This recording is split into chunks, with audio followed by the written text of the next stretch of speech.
Praise the Lord. Hallelujah. Palakpakan po natin, Panginoon. Glory, glory to you, Lord.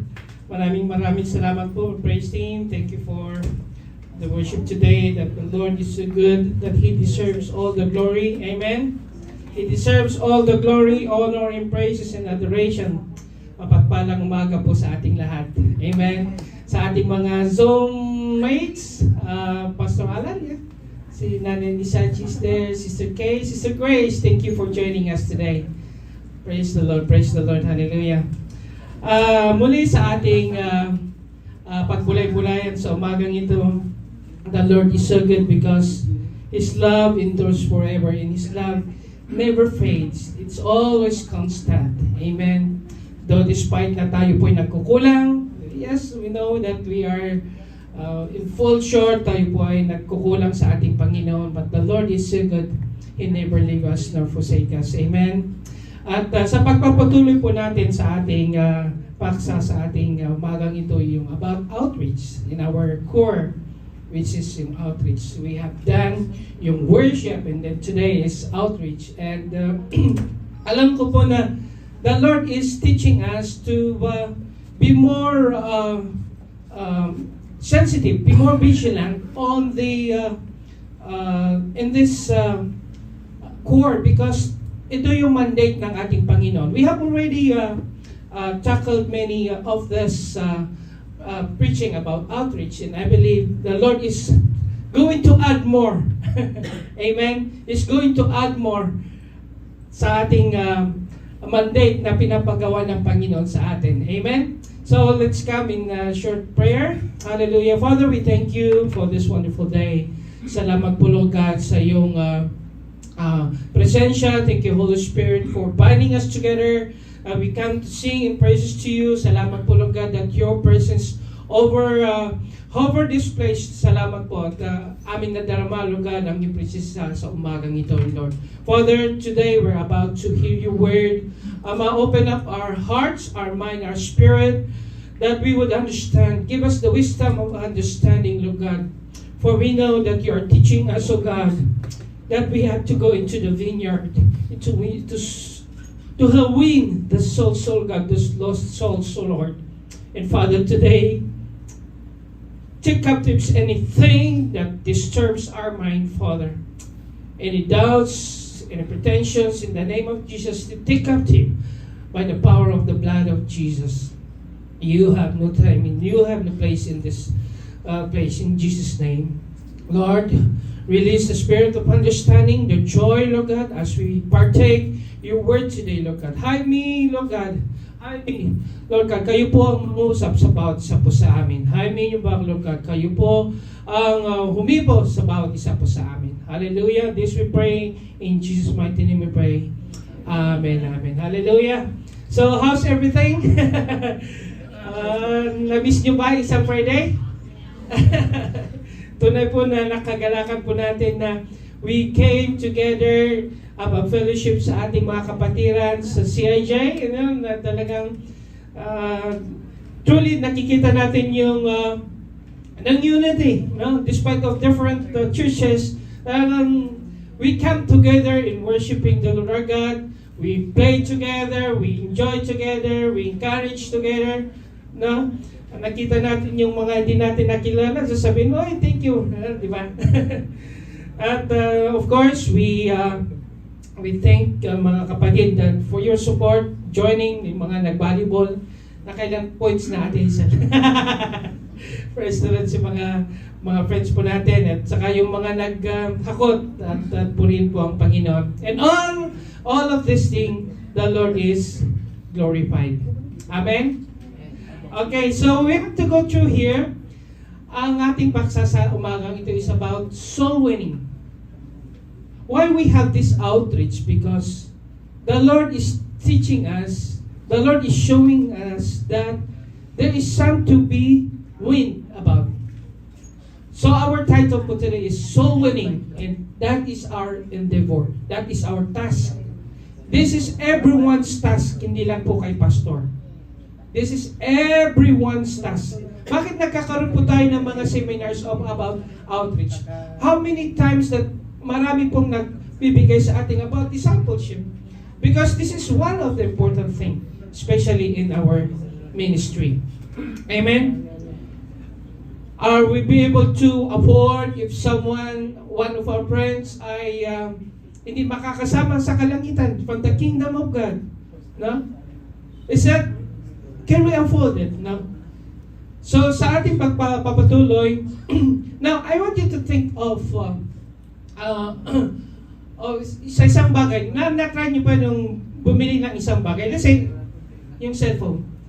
I know you have your prestigious cell phones. Let's say, example lang po, example. Now, we buy these cell phones or think about anything that is so much precious whom you love. Yung rubber shoes, okay.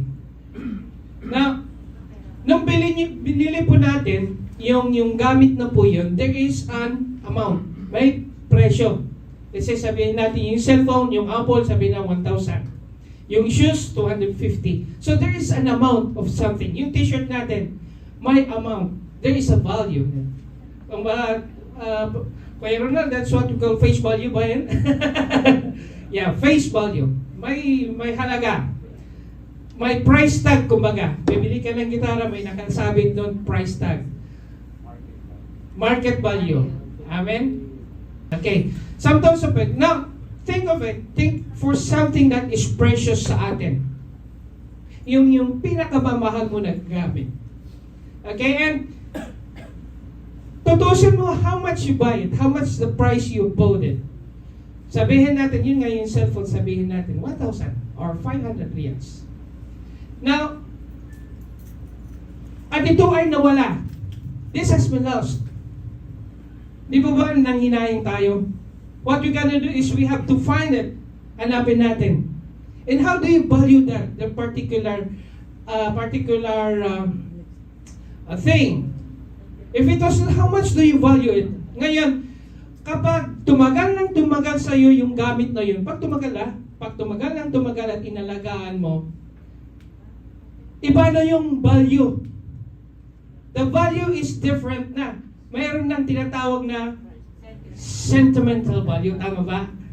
Ay, inalogaan ko ito ng matagal eh. So you can compare yung price that has been purchased, yung the price of the thing that you purchased, iba na yung value when it comes to sentimental value. Yung memorable value. Yung, kaya nga, mahal na mahal mo kasi hindi mo na mababayaran kasi mahal na mahal mo.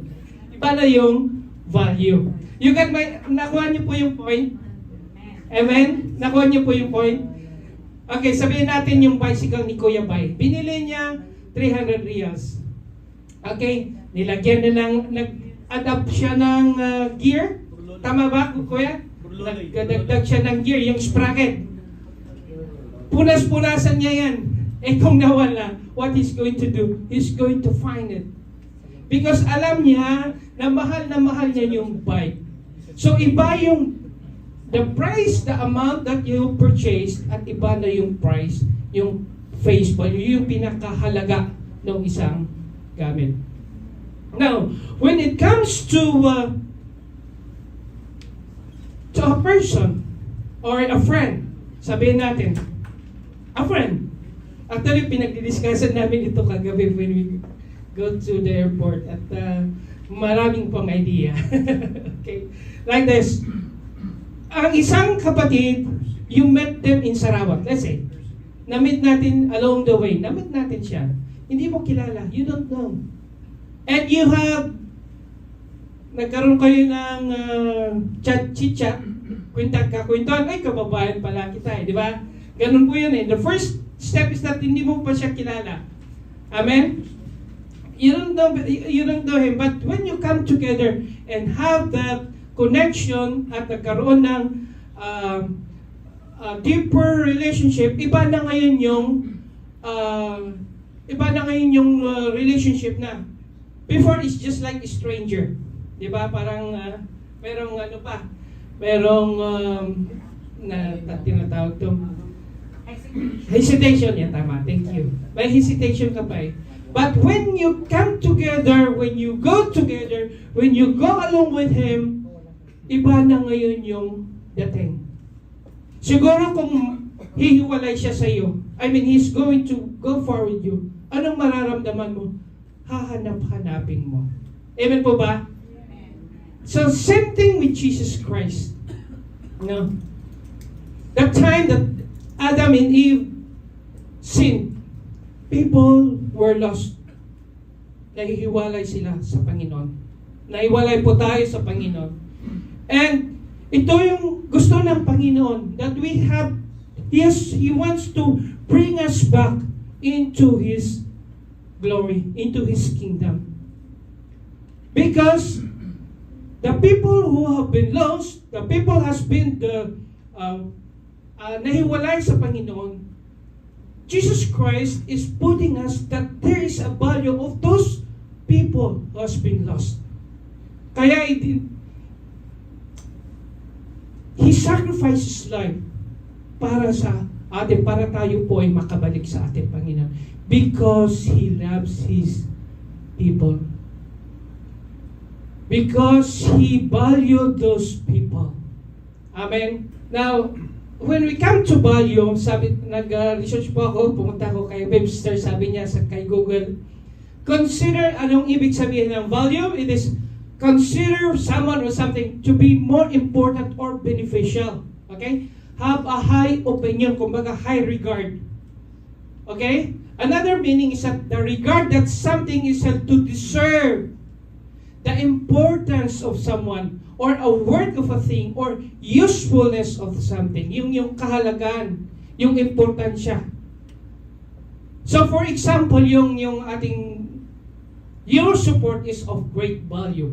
May value yung ating ginagawa.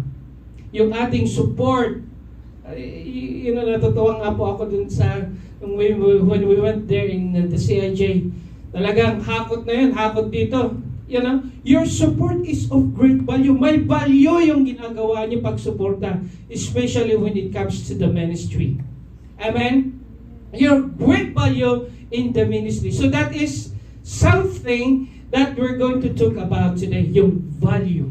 The value of each every one of us. Why the Lord brought you here in the ministry, in this church, because there is a value for you in Christ Jesus. At mayroong din value for those people who are lost, who are unbelievers.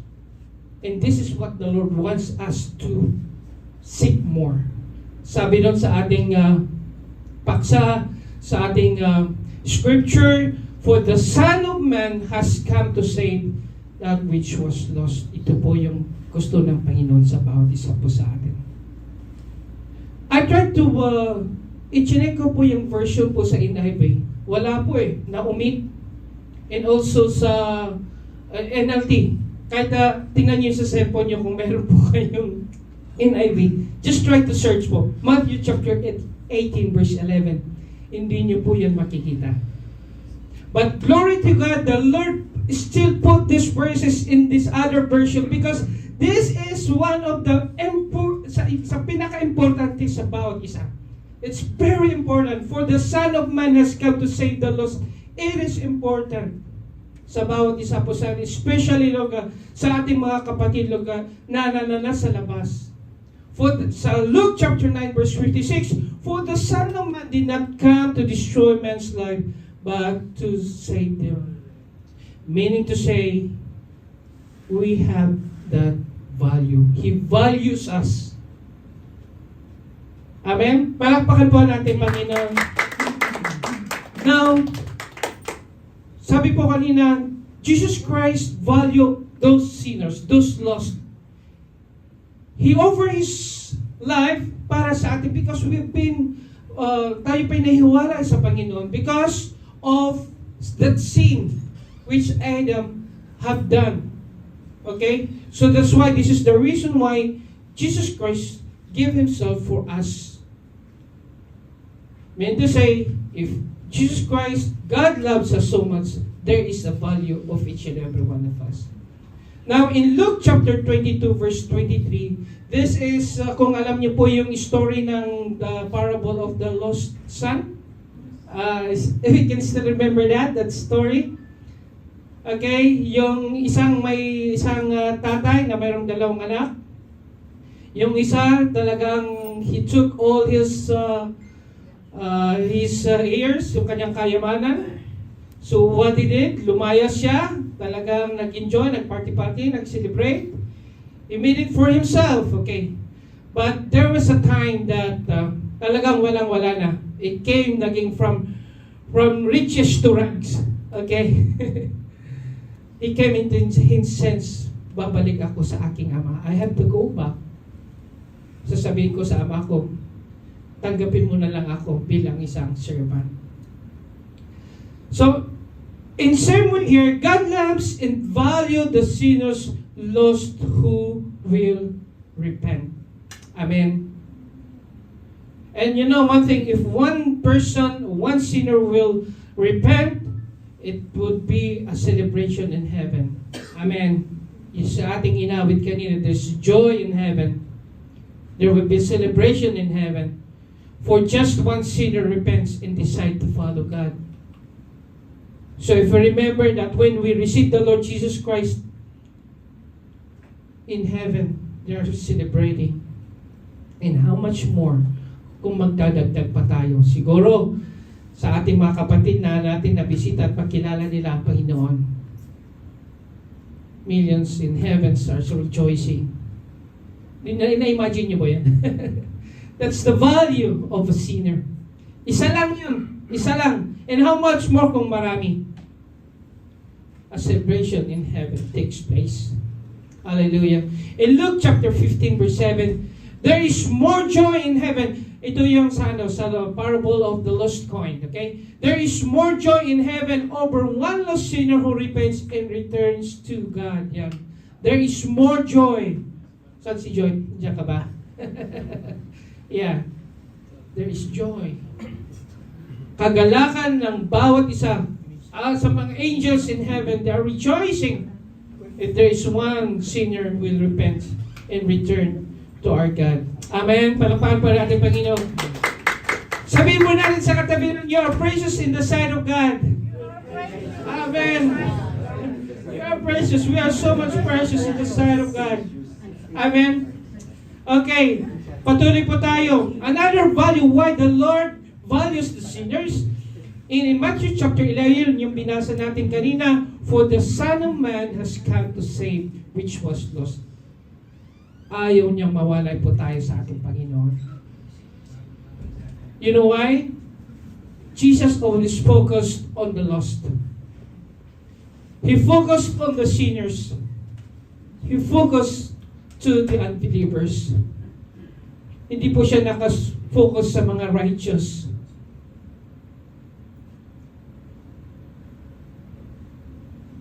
If we come back to remember yung sa Matthew, wherein the tax collectors, nung halubilo siya sa mga tax collectors, Jesus Christ, but what the Pharisees said, ano ito, nakikihalubilo sa mga makasalanan.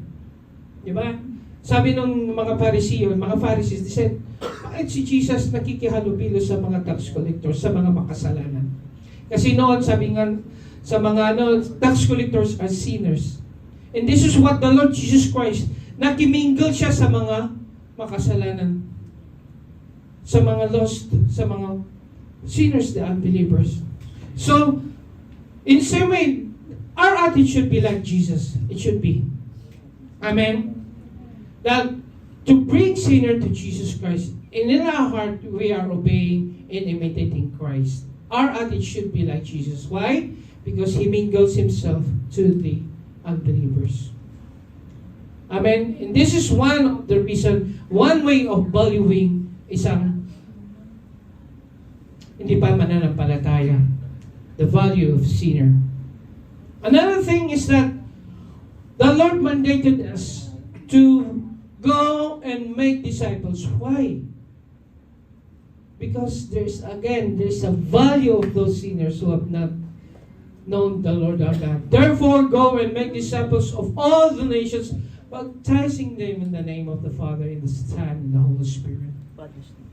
20. Teach these new disciples to obey all the commands I have given you, and be sure of this, I am with you always, even to the end of the age. you know what? When we go, let's say we have to share the love of God, alam niyo po, ang presensya ng Panginoon will always be with us. But the thing is, we have to remember that hindi lang madali po it is not that easy to just go and make disciples if we don't know what is happening in the spiritual realm. So when we come to know, if we are good, that by the time that we share the love of God to those people, may nangyayari sa kalangitan. There is a battle between the devil and God in the heavenly realms, which is we cannot see. Remember that. There is a spiritual warfare battle during if you are doing the soul winning.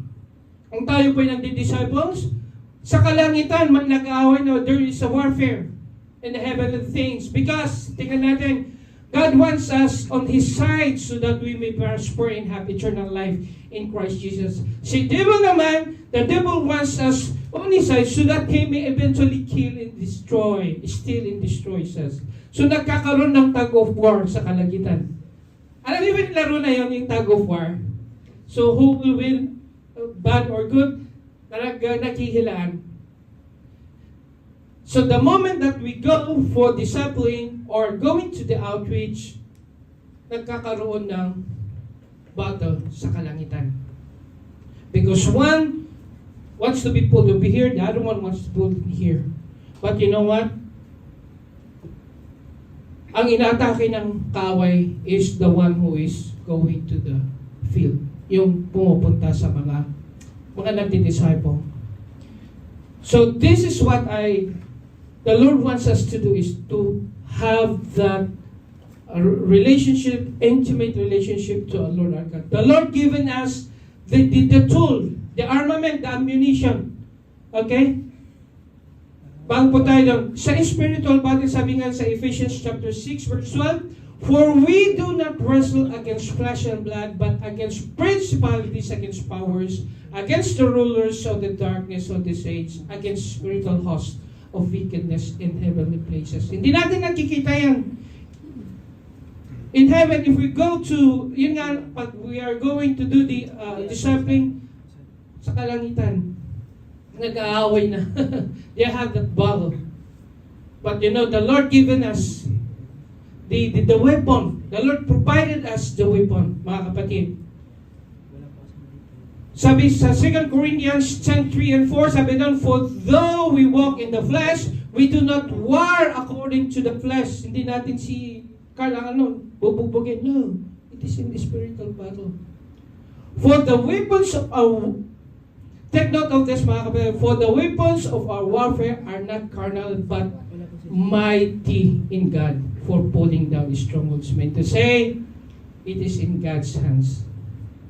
But remember, sa atin mga kapatid, this is to encourage you that we have to understand that when we do the discipling, when we go outreaching, the Lord provided us these weapons during the warfare. Okay, the Lord provided us, these are the spiritual armaments, yung ammunition natin. Used for offensive and defensive. Sabi po dun sa Ephesians chapter 6 verse 13, kung maalala nyo po yun, yung armor of God. Maalala nyo po yun, the helmet of salvation. Hindi ko na makita. The breastplate of righteousness. Yan. The belt of truth. The shield of faith. Sword of the Spirit. Feet protected by the gospel. You know that, mga kapatid? Alam nyo po, so much hindi natin ito we cannot have this if we don't pray or request from the Lord our God. Because the Lord given us yung pang-opensiba natin at saka pang-defensive natin. For offensive and defensive armors. Therefore, take up the whole armor of God, that you may be able to withstand in the evil day, and having done all to stand. Stand therefore, having girded your waist with truth, yun yung the belt of truth, okay? Having put on the breastplate of righteousness, And having should your feet with the preparation of the gospel, yung tinatawag na belt of truth, yung ating paanan, okay, of the gospel of peace.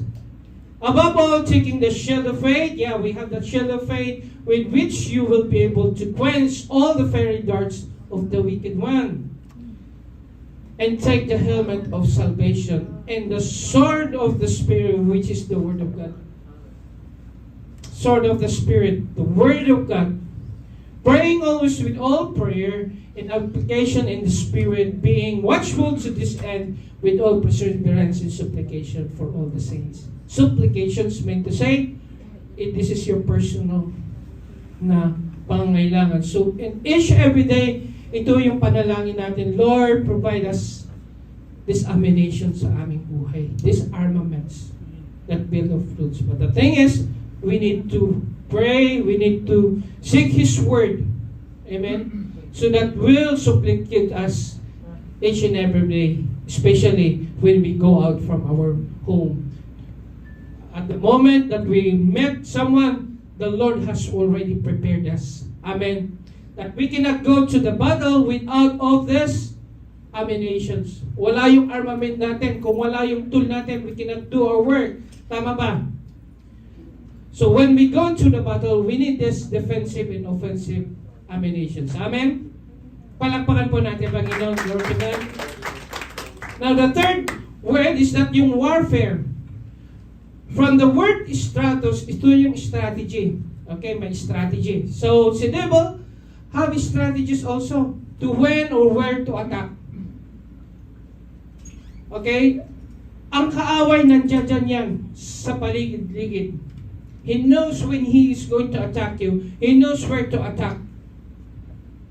But remember, the Lord provided us the Holy Spirit that always hold the key of victory. Remember this, mga kapatid. He wants to provide us with divine inspired strategies. Kung may strategiya si Taning, how much more the glory of our God, the Holy Spirit. He always put us into victory. Amen. He wants to provide us with divine inspired strategy that will destroy and defeat the works of the devil over time. When it's over time, round the clock ko yan. Around the clock. Amen. Third is, we have that carnal. Now, carnal means to say, for we do not wrestle against flesh and blood. The line of attack made into our natural minds, yung carnal mind, yung mind natin. No? Our mind, dito po yung battlefield. Yung thoughts natin. Okay? We cannot do it by our physical bugbugan, sa boxing. It all comes in spiritual level. So the thing is that the thoughts it comes into our mind, ito yung bantayan ho natin. We have to guard our mind. Because what we are going to think about, it will go to our heart, and that would be your action. Amen? So if we, over time, reading the Word of God, it will come into our heart. That is our protection. Amen? Maniwala ba kayo doon? Do you believe in that? Praise the Lord. Remember this, the Holy Spirit operates in higher level, sa spiritual realm, which we cannot. And He knows what we don't know. Alam niya kung ano yung hindi natin nalalaman. He knows what is in the future. Therefore, He tells us to do something that seems old to us first, but we can to be sure that the Spirit-inspired strategic always work. Kung tayo po ay, ang ibig sabihin po nito is that we must be Spirit-filled. Amen. Sabi dun sa ating mission, a word-centered and Spirit-filled international community of churches. Tama ba? Yun yung mission natin. We should be filled with the Holy Ghost each and every day. Amen. Kasi yung strategiya ni kaaway ni Taning, he always come in overtime. So that's why, mga kapatid, I encourage you to deal with the Holy Spirit each and every day of our life. Para si Taning, it will not cross. It will not tempt us. It will not destroy us. It will not kill us. Amen? So the Lord provided us the weapons We have the armor of God. We have that warfare. Our God, who is our defender. And our thoughts are mind. Kailangan natin, we have to protect our mind. We have to put the helmet of our salvation kasi dito nga yung battleground dun sa mind natin. Amen? So, sa ating title sa message natin ngayon, we always go back to our vision, to our mission, winning people to become followers of Christ. Amen. So we always think about when we come to do the soul winning, we have to know that the Lord values each and every one of us. Maging po sa mga hindi pa nakakilala sa Panginoon. So that's why the Lord provided us the weapon. Amen. So winning people to become followers of Christ. And that is our task, mga kapatid. Soul winning is our work, our endeavor. Yan ang ibinigay sa atin ng Panginoon na ating tatahakin. In conclusion, mga kapatid, reaching out evangelism is the responsibility of everyone. Amen? Your family. Your family first. If you think your brother or sister hindi pa nakakilala sa Panginoon, think about our kids, our daughters, no? Our lolos and lolas, lahat. It is our task. Now, God calls each one of us. God calls each of us with a different task. And what it was, provided us with different gifts. Kasama yon yung ating weapon. The Lord provided us everything. But the goal is the same. And this is the goal, mga kapatid. The salvation of the lost. We have to remember this, mga kapatid. Amen? Are we... Praise the Lord. Pakan po natin, Panginoon. This is our task, mga kapatid. And I encourage you to help us in prayer. Kasi, when we go on discipling or when we go out doing the outreach, kailangan ng kakibat na panalangin. Basta hindi lang basta-basta pumunta ka na lang doon without your tool, without your armament sa iyong body. Kailangan we have been built, we have covered with the blood of Jesus. We're covered with the power of the Holy Spirit. Amen? So that is our goal, mga kapatid, the salvation of the lost, especially when we do the outreaching. Amen? Purihan pang Panginoon. Kayo po ay tumayong. Hallelujah. Father, we thank you for your word sa umagang nito, Lord God. Lord, you're instilling us to do the task, Lord God, to do the soul winning, Father. Father, put in our heart, Lord God, the value of each every one of us, the value of one person. Yes, we know that we've been far off with you, Lord God. Kami po'y naiwalay, Lord God, sa inyo. But Lord, thank God, thank you, Jesus, that you've sacrificed your life, that we would come into your kingdom, Father. And this how much you love us. This how much you value us, Father. And how much those people, Lord God, who are sinners, who are not believers, oh God. Lord, use us, O God, to come into the vineyard, O God, to find those lost. And that is your mandate sa bawat po sa amin. You came in to seek the lost, O God, and that is your mandate sa bawat po sa amin. O God, I pray and I encourage each every one of us today sa aking mga kapatid, O God, to have that heart of seeking those lost souls. And we know that there is one soul that will believe, that will repent unto you, Lord God. Millions of celebration in heaven will take place. Father, our prayer today, Father, give us this armor, this ammunition, this protection sa pusan as we do the task, Father. Give us that boldness, O Lord God, to share your love, God. Even though hindi man po kami nagsasalita, but Lord, they would find. But Lord, give us that boldness. Protect the lips that we could talk, that we could share, Lord God, your word, O Lord. Father, we thank you. We magnify your name. Salamat po, Lord God. And that is our prayer today, Father. Lord, that we have to always remember that you love the sinner. And Father, there is a value of every sinner. And Lord, that is our prayer. Gamitin niyo po kami to find this lost soul. Here we are, Father. Lord, be your name, be glorified. This we pray in Jesus' mighty name. Amen. Palakpakan po po, Lord.